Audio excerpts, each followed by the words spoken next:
Roman সংখ্যা 1971 সমান কত? তাহলে প্রথমে একটা জিনিস জানতে হবে আমাদের, কোনো বড় সংখ্যা ডানে যদি কোনো ছোট সংখ্যা লেখা হয় তখন সেই সংখ্যাগুলো যোগ হয়ে যায়।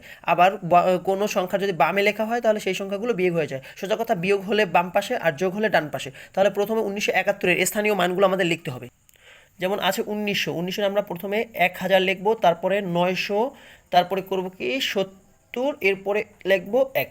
এরকম লেখা এই জায়গায় 1000 সমান আমরা লিখতে পারি কি, এই যে এম সমান 1000, তাহলে আমরা এই এম লিখতে পারি। এবার প্লাস দিলাম 900 মানে 1000 থেকে বিয়োগ দিতে পারি আমরা 100, 1000 থেকে এইটা বিয়োগ, তাহলে আমরা 1000 লিখবো কি দ্বারা, 1000 লিখবো এম দ্বারা। তাহলে বিয়োগ কোথায়, বামে বসলে বিয়োগ হবে, তাহলে সি 1000 থেকে বিয়োগ করলাম। এবার 70 কি করতে পারি, 50-এর সাথে যদি 10, দুইটা 10 নিই তাহলে এটা বসবে ডানে। এল সমান কি 50, আর দুইটা এক্স যদি নিই তাহলে কত হলো 70। এবারে আর অনেরে আমরা আই দ্বারা প্রকাশ করি, তাহলে আই, এটার যোগফল হবে এম, তারপরে হবে কি C M L X X I. তাহলে আমার এটা সঠিক উত্তর হলো এটা। তাহলে আমরা অবশ্যই বুঝতে পেরেছি।